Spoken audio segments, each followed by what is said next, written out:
నమస్తే, నేను Yogita. Welcome to సత్యాగ్రహి. Bhagirath వ్యవహారంలో ట్విస్ట్ల మీద ట్విస్ట్లు. ప్రతి ఎపిసోడ్ ఒక హాలీవుడ్ సస్పెన్స్ థ్రిల్లర్ సినిమాను మించిపోతోంది. తప్పు చేయడం, దొరకకుండా తప్పించుకోవడానికి మరో తప్పు చేయడం, దొరికిన తర్వాత ఎలా తప్పించుకోవాలో అని మరో పెద్ద తప్పు చేయడం.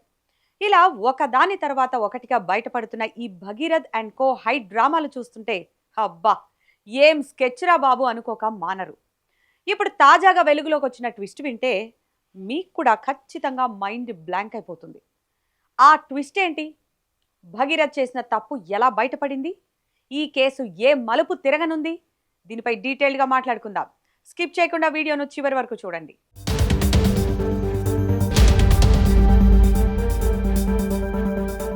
బండి భగీరథ్ పై పోక్సో కేసు నమోదైన దగ్గర నుంచి అరెస్ట్ అయ్యే వరకు నడిచిన డ్రామాలు, దాగుడు మూతలు ఒకెత్తైతే ఇప్పుడు అసలు కథ సీన్లోకి వచ్చింది.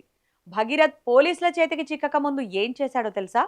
తన ఫోన్లో ఉన్న డేటా మొత్తం సఫా చేసేసాడంట. అవును, మీరు విన్నది అక్షరాల నిజం. Total data delete.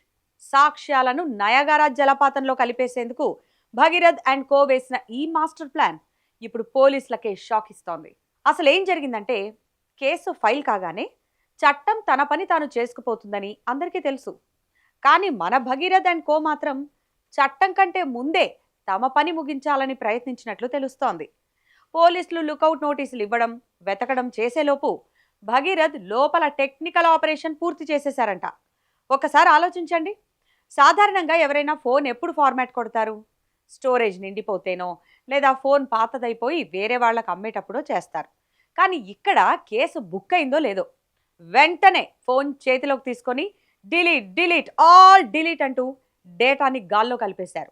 అంటే పోలీసుల చేతికి ఫోన్ దొరికితే ఫ్యూజులు ఎగిరిపోతాయని ముందే డిసైడ్ అయ్యారన్నమాట. అందుకే వాట్సాప్ చాట్లు, కాల్ రికార్డులు, వాయిస్ నోట్స్, బహుశా ఇంకా ఏమేం కీలకమైన లోగుట్లున్నాయో వాటన్నింటికి ఒకే ఒక్క క్లిక్తో ప్యాకప్ చెప్పేశారు.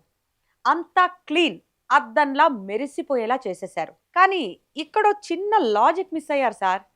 ఈ కాలంలో, ఈ ఆధునిక టెక్నాలజీ యుగంలో డేటా డిలీట్ చేస్తే శాశ్వతంగా వెళ్ళిపోతుందని మీకు ఏ మహామేధావి ఐడియా ఇచ్చాడో కానీ వాళ్లకు టెక్నికల్ పితామహ అనే అవార్డు ఇవ్వచ్చు. మీరేమన్నా నోకియా 1100 వాడుతున్నారా? మెసేజ్ డిలీట్ చేయగానే ఇన్బాక్స్ ఎంటీ అని సంతోషపడడానికి?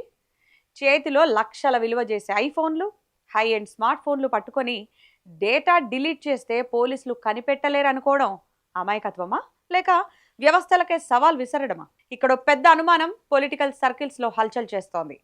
అంతగా ఆ ఫోన్లో దాచాల్సింది ఏముంది అన్నదే అందరికీ వస్తున్న అనుమానం. భగీరథ్ ఏ తప్పు చేయలేదని కొందరు సోషల్ మీడియాలో పోస్టులు పెడుతున్నారుగా.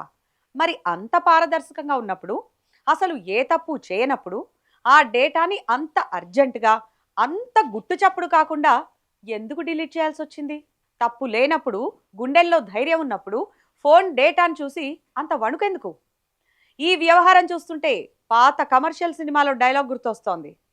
ఉన్నారు, వెనకెవరో ఉన్నారు, పెద్ద తలకాయ నడిపిస్తోంది అన్నది ఆ డైలాగ్.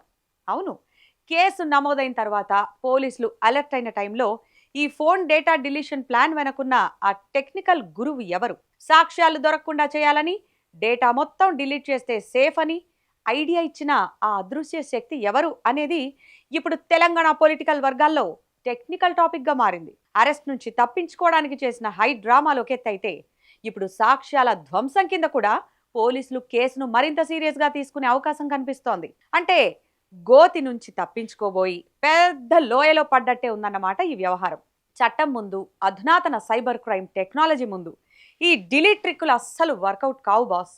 డిలీట్ అయిన డేటాను ముక్కలు ముక్కలుగా ఉన్నా సరే లాగి రికవర్ చేయడానికి పోలీసుల దగ్గర ఫోరెన్సిక్ అస్త్రాలు చాలానే ఉన్నాయి. అయినా తప్పు చేయకపోతే నిర్దోషి అవుతారు, కానీ డేటా డిలీట్ చేస్తే నిర్దోషి కాలేరు.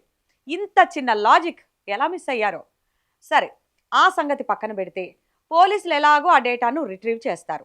ఒకవేళ ఆ డేటా గనక రిట్రీవ్ అయ్యి బయటపడిందా, అందులో నుంచి ఎలాంటి పొలిటికల్ బాంబులు పేల్తాయో, అందులో ఇంకెన్ని దారుణాలున్నాయో చూడాలి. చివరిగా ఒక్క మాట, తప్పు చేస్తే ఫోన్లో డేటాని డిలీట్ చేయొచ్చేమో కానీ ఆ సాక్ష్యాలను, ప్రజల మనస్సుల్లో పడిన ముద్రను ఏ సాఫ్ట్వేర్తోనూ డిలీట్ చేయలేరు. ఈ నయా ఫోన్ డేటా ట్విస్ట్పై భగీరథ్ అండ్ కో వేసిన ప్లాన్పై మీ అభిప్రాయాలను కింద కామెంట్స్లో ఖచ్చితంగా మాకు షేర్ చేయండి. మరిన్ని ఇంట్రెస్టింగ్ స్టోరీల కోసం మా ఛానల్ను సబ్స్క్రైబ్ కూడా చేసుకోండి. Thanks for watching.